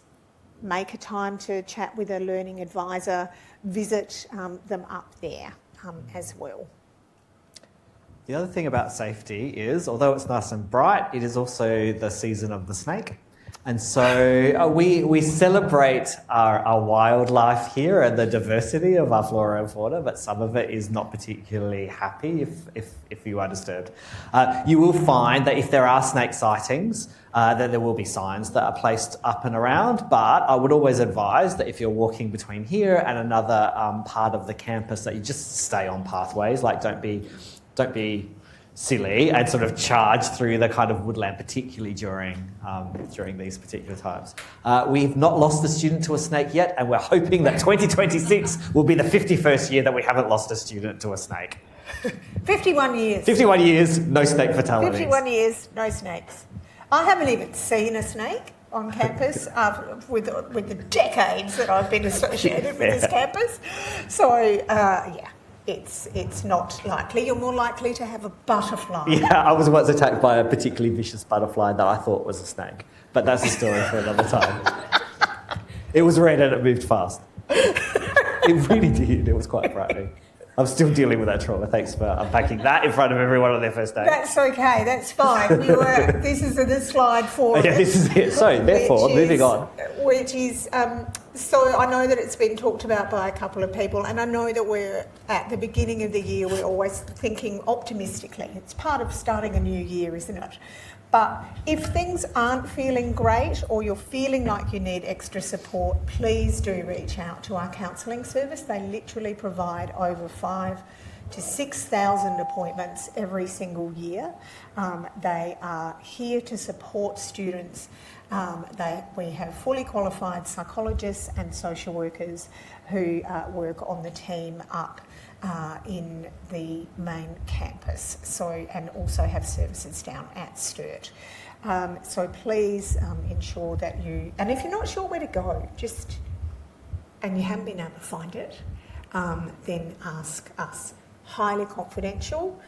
If somebody does get a disability access plan, it's important to point out that we don't have to know the ins and outs and the nitty-gritty of why a student has been eligible to get an access plan. That's something you discuss in confidence with the disability advisor. They're the ones that look at your evidence from your treating professionals, whether it be for a physical, learning or for mental health issues, then absolutely that will be looked at confidentially. We get an access plan that tells us what they've worked out you're eligible for, not the reasons for it.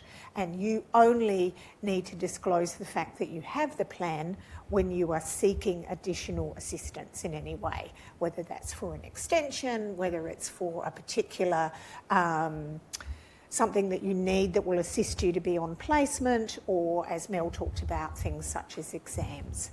We don't have a huge number of exams, but if you do have exams, they tend to be centrally administered, which means they are in the large hall up on main campus with 400 students. So if you have a particular condition that means that you'll perform better in a small room of students or by yourself, then that's something that you can work out with the disability advisor. So confidentiality, really important to highlight there. Oasis with the fabulous sessions there. There's also on level 4 near the cafe, there's also a quiet space for reflection and prayer as well in the chapel if people are wanting that space for quiet reflection or for spiritual, religious reasons and matters.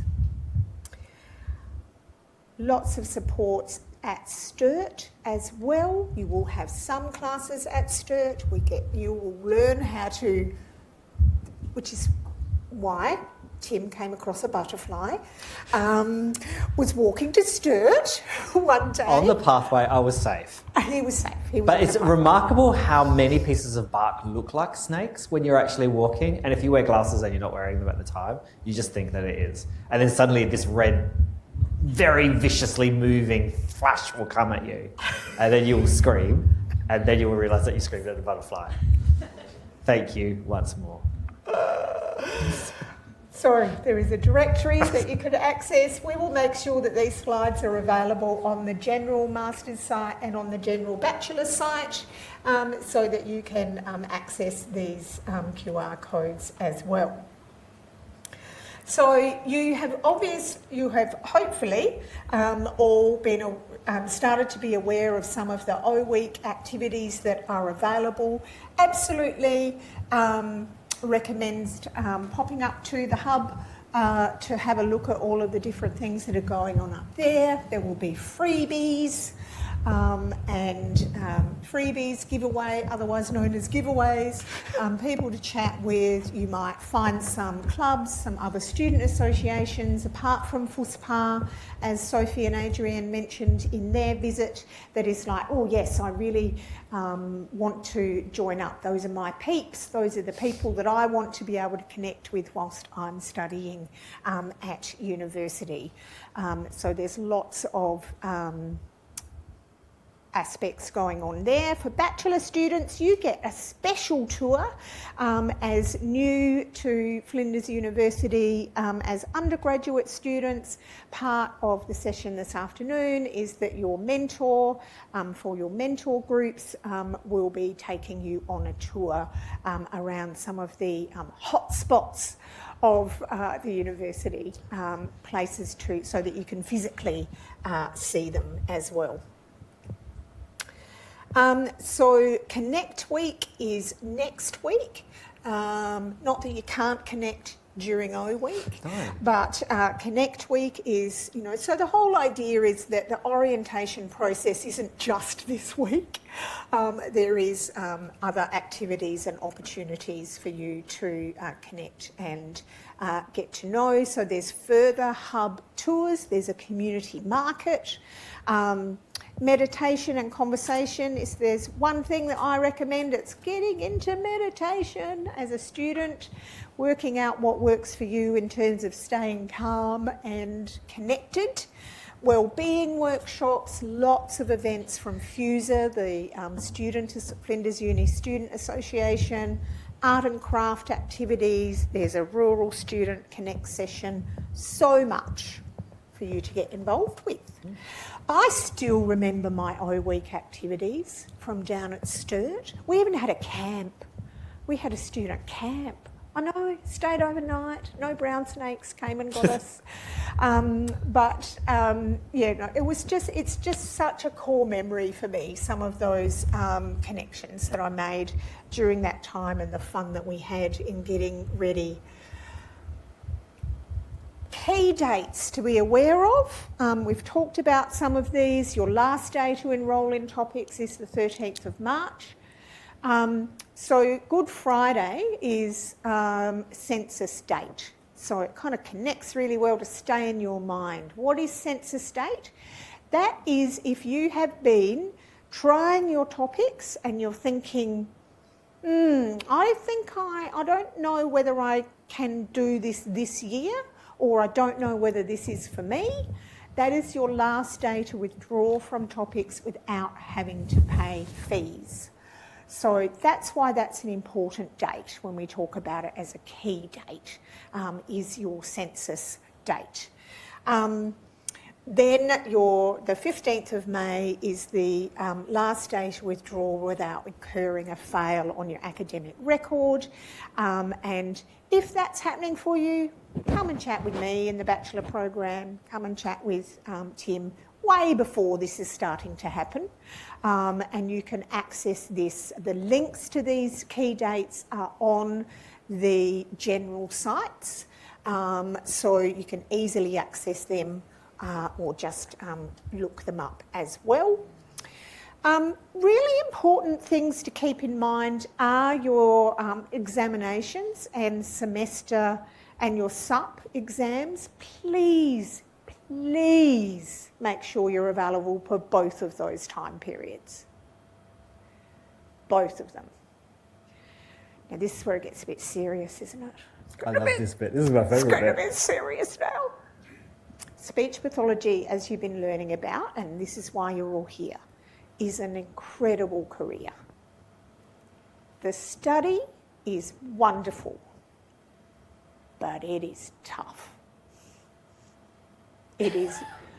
I'm not doing my job if I don't let you know that all this stuff about being organised and knowing about the supports is because it's full on. It always has been and it always will be really full on, because you have a lot that you need to absorb, change and develop within yourself to graduate. I highly recommend that you check and double check before you book any trips. You might think, oh, that doesn't matter, that's in the summer period. Whoops, you've been offered a placement during that summer period. What happens if you say no to that placement? You go to the back of the queue and you might not get a placement for another 6 months. We have to provide close to 1,000 placements. Claire was looking pretty upbeat, really, as our placement education coordinator earlier. But we had to provide up to 1,000 placements by 2030, given our numbers of students. And we're not the only university providing speech pathology placements. So if you say no to a placement, that means you're saying no to getting it done in time, potentially. Again, this is the hard stuff. This is the tricky stuff. There's a lot to absorb and learn and know in order to become a speech pathologist. That's why, and we're really keen to make sure you're the best you can be, and we've been accredited from Speech Pathology Australia for a long time now. Don't need to go back to the number of years again. That is all tied with making sure that you do what you need to do. So if you're not sure and if you're feeling wobbly, please do come and talk with us, but please do get yourself organised in terms of your study, because that's what the last day to withdraw date is about, and that's why it's so important that you're available for exams. Exams are organised through the central exams team for the whole university, not just us. It's not us who gets to decide necessarily when your exams are. We can say they will release the dates of exams as a draft 6 weeks before the exams, before that exam period. Yeah. So even we don't know. We've got no idea. We ask for, can you do it in this week? But they might go, nah, sorry, we've got these other exams that have to go there. So it's super important that you're available. Because as course coordinators, one of the things that breaks my heart is when I have students going, so I've booked to go on this holiday and I'm not going to be here for exam period. It's like, okay, well that means that you'll need to do your exams next year. You'll have to do your topics next year. Because if you book a holiday, that does not constitute unforeseen circumstances or exceptional circumstances, which is what the assessment policy of the whole university talks about. The assessment policy for the whole university does have some flexibility, but only if it's exceptional or unforeseen circumstances.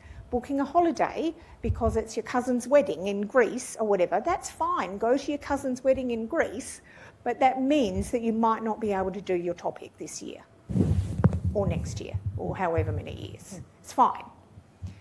These are the decisions that are super important to keep in mind. We don't have the same flexibility because we're a small program and in terms of we don't have, how many students do they have in nursing? Lots. I don't know, 600 or something? Yeah. You can see we don't have 600 students in nursing. We have 86 enrolments in the bachelor first year and we have 54-ish in the master's program. So, and there's only 1,300 speech pathologists in the state. So we can't offer the topics when it suits you. We can only offer them when we offer them. So it's just, sorry, now I feel like I have to be. No. I think it's really straightforward. I mean, essentially, our job is to help you become the most brilliant speech pathologists that you can be. You just have to be available at the times that we teach. It's as simple as that. And if you can't be, well, then we'll figure things out. I think the most important thing from this slide is, census date is the 3rd of April. If you are feeling that things are getting a little bit rough for you and you want to withdraw and not incur a fee, as undergraduate coordinator, please speak to Catherine before you do anything with enrolments. students, if you're in the postgraduate program, come and speak to me. I always rule out the 2nd of April because that tends to be the time when people are a little bit wobbly and really, really happy. Our job is to help you succeed as much as possible. If you're not here for exams, then that's a little bit tricky. That comes a little bit out of our hands. I think that's just really reasonable. Yeah. So absolutely visit Canvas to get familiar with this learning management system, the one that we call Flow. Ping is the newsletter. I was not expecting that. I just please, have to say one more time, please, for the folks in the back. This is because I'm old, and it's like Monty Python. Does anybody ever? No, They don't probably know what not. that Everybody's far too young. It's a very Monty Python-esque thing. Reference. Sorry, you're probably like, who's Monty Python? Anywho, back in the good old days. Sorry. Anyway, I just want you to say ping again. Go on, I double dare you. Go. Good, I love that. Join the Flinders, follow the socials. I'm not on any socials, so I always find that one funny. Join the socials. Join the Student Association. The things that can be helpful with the Student Association is if you're like, I actually have a query about something and I'm feeling like I need some particular support, they have advocates. So you can contact them and say, I'd like an advocate to come with me to have this meeting with my topic coordinator or course coordinator or whatever, so that you feel that you have somebody who understands the student experience. Absolutely use the advocacy. Been in many meetings over the years with advocates. It's really great to know that they're there because we want people to feel that they have somebody else there if needed. Don't be afraid to ask for help. Don't be afraid to ask for help. Don't be afraid to ask for help and seek help if you need it. Academic integrity, there are very strict rules, obviously, around what you can use and what you can't use. This is what you'll why referencing is so important, so that we can ensure that if we're using somebody else's work, and of course we have to use other people's work, but we need to indicate whose work it was and when they published it. And it's your responsibility to ensure that you are really aware of academic integrity requirements. It's not something that comes up much within speech pathology, I have to say, as compared to some other programs, but make sure that you understand that. There are things that you need to go through. There's lots of supports available on the Flinders site around this, particularly around the appropriate and ethical use of artificial intelligence tools. You will see each of your topic sites have a wonderful little video that's been put together around academic integrity in speech pathology. Now, one of the things that Tim hasn't mentioned, I'm going to talk Hang about on your a second. past. I'm going to talk about your past I now, needed Tim. to work my way through uni. Be careful what you reveal. Is that, so Tim used to have quite a significant role in Speech Pathology Australia as past president for a number of years. How many years were you? It seemed like a long time. It I was on the board for 9 and president for 4. Yeah, president for 4. So Tim knows all of this stuff inside out, as do we, but he particularly does because he works so closely as within the organisation, that there are policies around academic integrity and ethics, obviously, for speech pathologists, and this is all part of this. We need to be able to show that we are able to do the right thing, really. Yeah. Do the basics. Do the basics and act in an ethical way. Same way as you would not want to go and see a surgeon who had made up the fact that they had the qualification that they that they said they did. I wouldn't like to know that they hadn't actually done the work themselves. That would be a bit freaky. And speech pathology is absolutely no different. Anything else on that? Yeah, simply to say that, you know, as I said at the beginning, we've been doing this for 51 years. 51 years ago, obviously, artificial intelligence didn't exist. You will be able to use artificial intelligences for a number of your activities. In fact, we encourage you to use AI for a number of things, but we just want you to use it ethically. And so we will show you for each assessment task where you can use artificial intelligence. And the way that we actually base that is, speech pathologists themselves are using artificial intelligence, but they're using it in a really, really ethical way. They're not uploading images of their clients online. That would just be ridiculous. So if you did something like that, you would just automatically fail that assessment task. But you can use artificial intelligence to help you plot out ideas and all of those sorts of things. For each assessment task, you'll have a sheet that will tell you how you use artificial intelligence. And like we were saying, we just want you to use it like other speech pathologists as well. It's pretty straightforward. Absolutely. We've had the amazing visitors from FUSPA. There is a survey where you can enter your feedback for the session that you've had today, and you will go into the draw for a prize for a $250 voucher. Yes, not much, not bad for showing up. Absolutely not bad for showing up. If you would like to take some time to do that, please do. Please let us know. I'll leave that one up there for a moment. Yeah. So that people can QR code. Correct. And the test, of course, is if you're in the Master of Speech Pathology program, your course is not Bachelor of Speech Pathology. So make sure you put the right one in. Amazing. Absolutely. Cool. So what we're going to do from this point is we're going to have a break. We're going to for an hour. So in the second hour, master's students are coming back to this space at 12:30.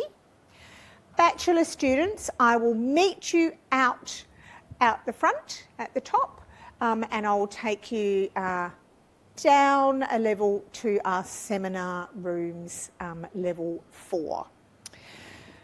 They are very close to the closest place where you can purchase some lunch. We have dessert taken care of with special cookies that Tim has organised for us. I think you'll get a little giggle when you see what he got printed on them for you. So those are available to collect out there for your dessert. So the closest place to get some lunch is the cafe, which is on level 4. It's called the Market Cafe, so one level down from us here on level 5.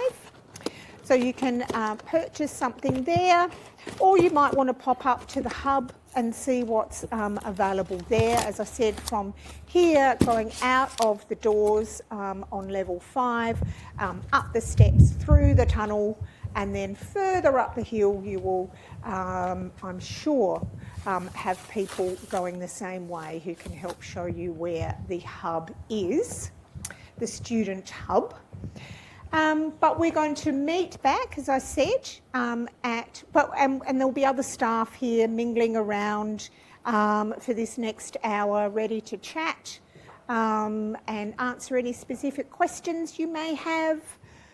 I love Orientation Day. It's just so exciting to be able to welcome you all here to this wonderful journey of speech pathology. Clearly we're still mad about it, speech pathology. You can see, just as a taster with the bachelor students, going through the curriculum in detail, similar for the master's program with Tim later. And enjoy your time in learning speech pathology and all of the amazing, diverse things that we do. Yeah. Incredible. We happen to have been paediatric speech pathologists, both of us. Well, I still am. We still are. Yeah. Both of us still are working in private practices. But so many, across the lifespan, so many different areas you can specialise within. Any questions before we have a break? All good. Thank you. Wonderful. Amazing. Thanks for being here.